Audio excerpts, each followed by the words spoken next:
So DTO Venkanna మరణం తర్వాత చాలా ప్రశ్నలు వినిపిస్తున్నాయి. ప్రతిపక్షం దీనిపైన ఇప్పటికే ఖచ్చితంగా విచారణ సమగ్రంగా జరపాలి, దీని వెనకాల కుట్ర ఉంది అన్నటువంటి అనుమానాలను బయటపెట్టింది. అయితే ప్రభుత్వం ఏ నిర్ణయం తీసుకుంటుంది? సెట్ విచారణ చేసేటువంటి అవకాశం ఉంటుందా? ఒక ప్రభుత్వ అధికారి ధైర్యంగా బయటకు వచ్చి పని చేసుకోలేనటువంటి పరిస్థితుల్లోకి వెళ్ళిపోతున్నారా? రాష్ట్రంలో లా అండ్ ఆర్డర్ ఏం నడుస్తుంది అన్నటువంటి ప్రశ్నలు కూడా ఇక్కడ కనిపిస్తున్నాయి. మాట్లాడడం ఇదే అంశానికి సంబంధించి వరంగల్ నుంచి మా కరెస్పాండెంట్ చంద్రశేఖర్ అందుబాటులో ఉన్నారు. చంద్రశేఖర్, డిటిఓ మరణం తర్వాత సో దీని యాక్సిడెంట్ అని కొంతమంది అంటున్నారు, లేదు దీని వెనకాల మాఫియా కుట్రుంది, ఇది ఖచ్చితంగా మర్డరే, దీనిపైన సమగ్ర విచారణ జరపాలన్నటువంటి డిమాండ్ కూడా వినిపిస్తోంది. ఈ అధికారికి సంబంధించి ఉన్నటువంటి ట్రాక్ రికార్డు కానీ, ఇక్కడ ఈ చెక్ చేస్తున్నటువంటి టైంలో దూసుకొచ్చినటువంటి లారీకి సంబంధించినటువంటి కానీ ఆ వివరాలు ఏమున్నాయి చంద్రశేఖర్? శ్రీకాంత్, ఈ రోజు ఉదయం భూపాలపల్లి డిటిఓ విధి నిర్వహణలో ఉన్నారు. భూపాలపల్లి రవాణా కార్యాలయం ముందే విధి నిర్వహణలో ఉండగా ఒక భారీగా హెవీ లోడ్ తో వెళ్తున్న ట్రక్ అయితే ఒక టిప్పర్ ఢీకొనడంతో డిటిఓ అక్కడికక్కడే మృతి చెందాడు. మొత్తం కూడా డిటిఓ నుజ్జు అయిపోయిన పరిస్థితి అయితే ఉంది. ఈ యొక్క టిప్పర్లు మొత్తం కూడా బొగ్గును సరఫరా చేస్తుంటాయి. ఏఎంఆర్ తాడిచెర్ల నుంచి ఏఎంఆర్ అనే ఒక ప్రైవేట్ బొగ్గు కంపెనీ ఓపెన్ కాస్ట్ బొగ్గు ఉత్పత్తి చేస్తుంటారు. ఆ కంపెనీ నుంచి తెల్పూర్లోని జెన్కోకి నిత్యం కూడా లారీ టిప్పర్ల ద్వారా బొగ్గును తరలిస్తూ ఉంటారు. మనం చూడొచ్చు, విజువల్ లో కూడా మనకు కనబడుతుంది. ఓవర్లోడ్ తో నిత్యం కూడా టిప్పర్లు వెళ్తుంటాయి.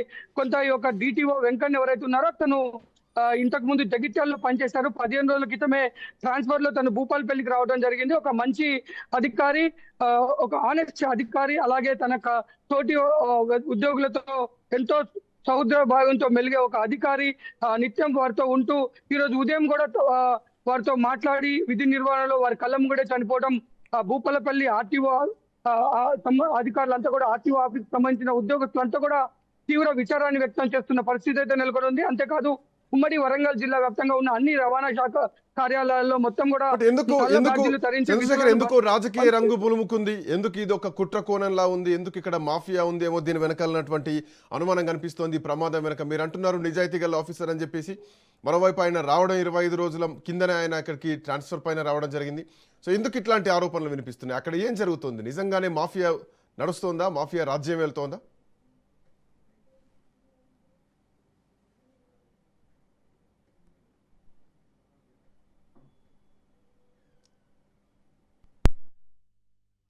ముఖ్యంగా రోజులుగానే బీఆర్ఎస్ అనేక 500 కోట్ల రూపాయల మైనింగ్ కూడా మిస్ అయిందని ఆరోపణలు చేసిన నేపథ్యంలోనే ఈ అధికారి జీరో దందా జరుగుతున్నా, ఈ బొగ్గు ఎక్కడికైనా అక్రమంగా తీసుకువెళ్తున్నారా, వేబిల్లు లేకుండా తీసుకువెళ్ళిన, వీటన్నిటిపైన కూడా ఆ భూపాలపల్లి డిటిఓ అధికారి కొంత కఠినంగా ఉంటున్నారు.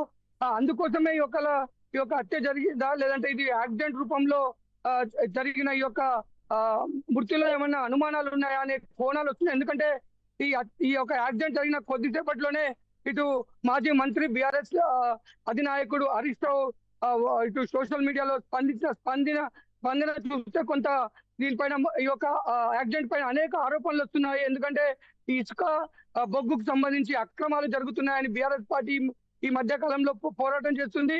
దానికి అనుగుణంగానే ఈ యొక్క హత్య జరిగినట్లుగా వారు చెప్తున్నారు. ఇది యాక్సిడెంట్ కాదు, ఇది హత్య. ఈ బొగ్గు ఇసుక దందా చేస్తున్న కొంతమంది అక్రమార్కులే ఈ యొక్క యాక్సిడెంట్ రూపంలో డిటిఓ అధికారిని హత్య చేస్తారు. దీనిపైన ప్రభుత్వం పూర్తిగా విచారణ కొనసాగించాలి.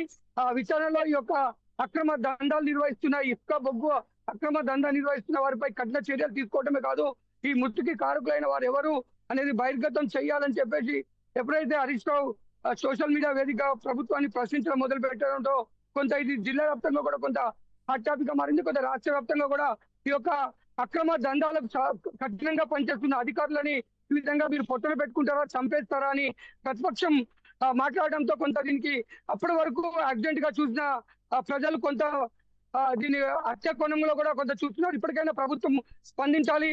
ప్రధాన ప్రతిపక్షం లేవనెత్తుతున్న అనేక ఆరోపణలపై సమగ్ర విచారణ జరిపించి ప్రభుత్వం క్లారిటీ ఇవ్వాల్సింది. ఒకవేళ ఇది హత్య అయితే మాత్రం అందులో ఎవరెవరు పాత్రదారులు ఉన్నారు వారందరినీ కూడా గుర్తించి వారిపై కఠిన చర్యలు తీసుకోవాలి. ప్రస్తుతం అయితే ఆ టిప్పర్ డ్రైవర్ పోలీసులు అదుపులో అయితే ఉన్నాడు. ప్రస్తుతం అక్కడికి మృతుడి కుటుంబ సభ్యులు కూడా చేరుకోవడం జరిగింది. మొత్తం కూడా భూపాలపల్లి వన్ సెకండ్ అంటే పాయింట్ ఏంటంటే చంద్రశేఖర్ ఈ మధ్య కాలంలో మనం చూస్తున్నాం సింగరేణిలో కుంభకోణాలు జరుగుతున్నాయి, అక్రమాలు జరుగుతున్నటువంటి పవర్ పాయింట్ ప్రెజెంటేషన్ కూడా బీఆర్ఎస్ పార్టీ నుంచి హరీష్ రావు ఇవ్వడం జరిగింది.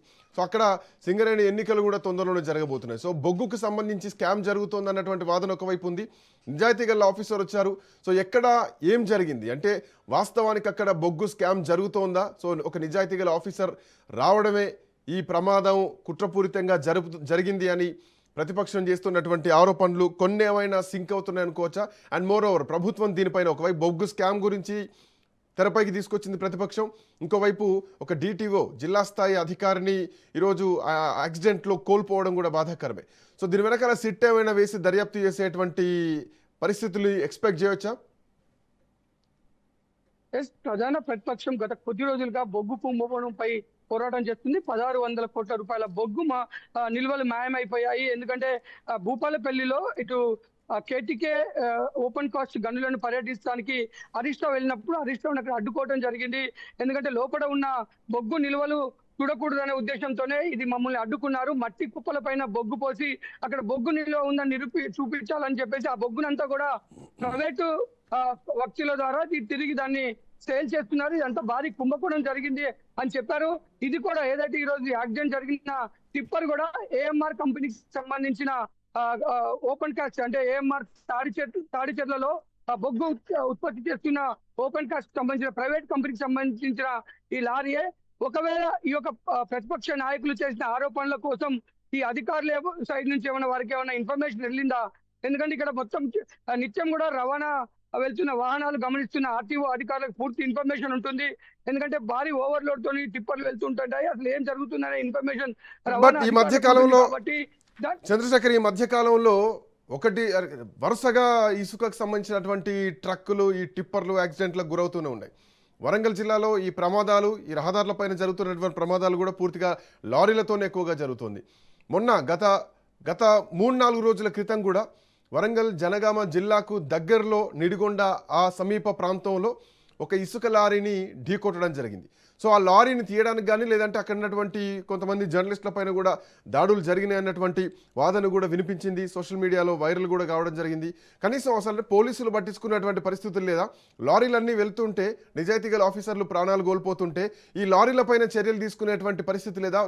దీని వెనకాల నిజంగానే మాఫియా ఉంది అనడానికి ఉదాహరణలు కనిపిస్తున్నాయి అనుకోవచ్చా? మనం చూస్తే నిత్యం కూడా ఇసుక లారీల వల్ల ఎంతో మంది మృత్యువాత పడుతున్నారు. అయినా అధికారుల చెల్లం లేదు.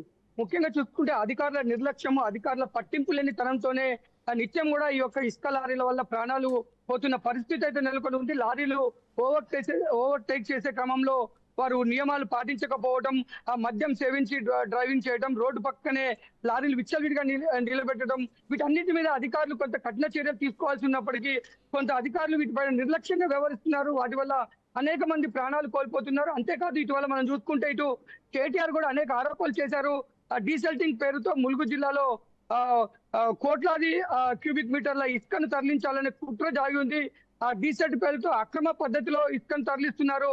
అక్కడ అవసరం లేకపోయినా ఆ యొక్క డీసెల్టింగ్ పేరుతో అనుమతులు పొంది అక్కడ నుంచి ఇసుక తరలించే విషయంలో అధికార పార్టీకి సంబంధించిన నాయకులు కొంత హస్తం ఉందని చెప్పేసి ఇటీవల కాలంలో బీఆర్ఎస్ పార్టీ కూడా ఆరోపణలు చేసింది.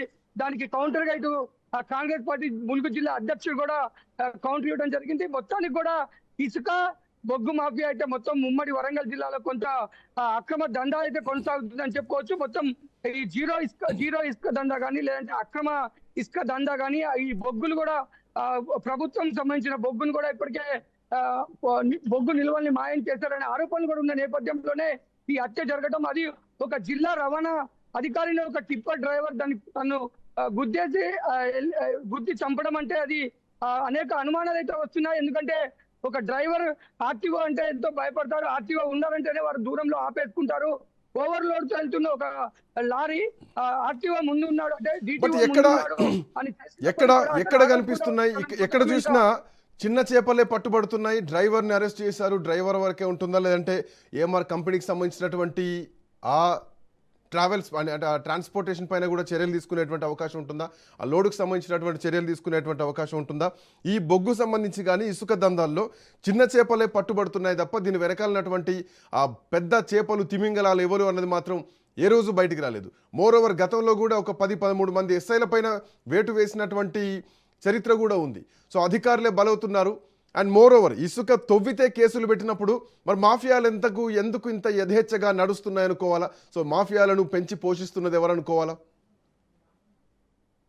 మనం చూడొచ్చు అక్రమ దందా విచ్చలవిడిగా కొనసాగుతుంది. వాటిపై కవరేజ్కి వెళ్ళిన రిపోర్టర్లను కూడా భయభ్రాంతులకు గురి చేస్తూ కేసులు పెడుతున్న పరిస్థితి. అవసరమైతే చంపేస్తామని వార్నింగ్లు కూడా ఇస్తున్నారు. మనం చూడొచ్చు ఈ బొగ్గు ఇసుక మాఫియా అయితే విచ్చలవిడిగా రెచ్చిపోతుంది. గత కొద్ది రోజులుగా మన ప్రతిపక్ష పార్టీలు నాయకులు చెప్తున్నప్పటికీ కూడా ప్రభుత్వంలో చెల్లం లేదు. ఎవరైతే ప్రతిపక్ష నాయకులు కేటీఆర్ హరీష్ రావు చేసిన వాదనలు బలపరుస్తూనే ఉన్నాయి. ఒక యాక్సిడెంట్ చూస్తే ఆ విధంగానే ఉంది. ఇప్పటికైనా ప్రస్తుతం అయితే అది మామూలు యాక్సిడెంట్ గా అయితే పోలీసులు అనుకున్నారు. ఎప్పుడైతే ప్రతిపక్ష నాయకుల సైడ్ నుంచి ఈ యొక్క ఆరోపణలు రావడంతో ప్రభుత్వం మరి స్పందిస్తుందా? ప్రతిపక్ష నాయకులు చేసిన ఆరోపణల పైన స్పందించి సిట్ వేసి సమగ్ర దర్యాప్తు కొనసాగించి దాని వెనుక ఉన్న అసలు సూత్రధారులపై చర్యలు తీసుకుంటుందా? ఎందుకు ఈ యొక్క డిటిఓ వెంకన్నని ఈ యాక్సిడెంట్ లో చనిపోయిన వెనుక ఇది కుట్ర కోణం ఉందా? ఓన్లీ ఇది ఒక రోడ్డు యాక్సిడెంట్ అయినా లేదంటే దాని వెనుక పెద్ద కుట్ర కోణం ఉందా అనేది తేల్చాల్సింది ప్రభుత్వం. ఇప్పటికే ప్రజల నుంచి కూడా డిమాండ్ పెరుగుతుంది, ప్రతిపక్ష పార్టీల నుంచి కూడా డిమాండ్ పెరుగుతుంది. అక్రమ బొగ్గు నిల్వలు ఏవైతే మాయమయ్యాయో వాటిని కాపాడడం కోసం వాటిపై పోరాడుతున్న అధికారులను ఈ విధంగా బలి చేస్తున్నారా? ఇంకా ఏ అధికారి కూడా ఏ ఒక్క ఇటు మీడియా ప్రతినిధులు కూడా మాట్లాడకుండా, ప్రతిపక్ష నాయకులు కూడా మాట్లాడకుండా వారి గొంతు నొక్కేయాలనే ఈ కుట్ర చేశారా అనే ఆరోపణలు అయితే ఇప్పుడు బహిరంగానే వస్తున్నాయి. ఇప్పటికైనా ప్రభుత్వం ఏ విధంగా స్పందిస్తుందో చూడాలి. ప్రభుత్వం స్పందించి సిట్ వేసి లేదంటే ఒక న్యాయమూర్తితో సిట్ వేసి కొనసాగిస్తారా, లేదంటే ఒక అధికారితో సిట్ వేసి దీనిపైన సమగ్ర విచారణ చేస్తారా, లేదా ప్రభుత్వం ఏ విధంగా ముందుకు వెళ్తుంది అనేది మనం చూడాలి. Thank you Chandrashekar, thanks for joining. So DTO Venkanna మరణం తర్వాత ప్రతిపక్షం చాలా ప్రశ్నల్ని సంధిస్తోంది. సో ఈ మరణం వెనకాల కుట్ర ఉంది, ఖచ్చితంగా దీనిపైన ఎంక్వైరీ చేయాల్సినటువంటి అవసరం ఉంది అన్నటువంటి డిమాండ్ తెరపైకి తెచ్చింది. డిటిఓ వెంకన్న మరణం ఇది యాక్సిడెంటా, యాదృచ్ఛికంగా జరిగిందా, లేదంటే దీని వెనకాల మాఫియా కుట్ర ఉందా, మాఫియా రాజ్యం నడుస్తోందా? ఇసుక తవ్వితేనే అక్రమ కేసులు పెట్టినప్పుడు ఇసుక అక్రమ రవాణా పైన మాఫియాల పైన ఎందుకు పోలీసులు కేసులు పెట్టట్లేదు? ప్రభుత్వ పెద్దలే దీని వెనకాలన్నారా అన్నటువంటి అనుమానాలు కూడా ఇలాంటి సంఘటనల తర్వాత బయటకు వస్తాయి. డిటిఓ వెంకన్న మరణం తర్వాత ఈ మరణానికి సంబంధించి, ఈ యాక్సిడెంట్కి సంబంధించి ఖచ్చితంగా సిట్ విచారణ వేయాలన్నటువంటి డిమాండ్లు కూడా వినిపిస్తున్నాయి. చూద్దాం ప్రభుత్వం పారదర్శకంగా దీనిపైన విచారణ చేస్తుందా అన్నది బయటికి రావాల్సినటువంటి అంశం. చిన్న చేపలే కాదు, దీని వెనకాలన్నటువంటి పెద్ద తలలు, ప్రభుత్వ పెద్దలు ఎవరున్నారు? ఈ మాఫియాలు కోటాను కోట్లు దండుకోవడానికి గల బలమైనటువంటి ఆ శక్తి ఎవరు, అదృశ్య శక్తి ఎవరు అన్నది కూడా బయటికి రావాల్సినటువంటి అవసరాలు ఉన్నాయి. That's all for now. Next updates continue. Keep watching Raj News.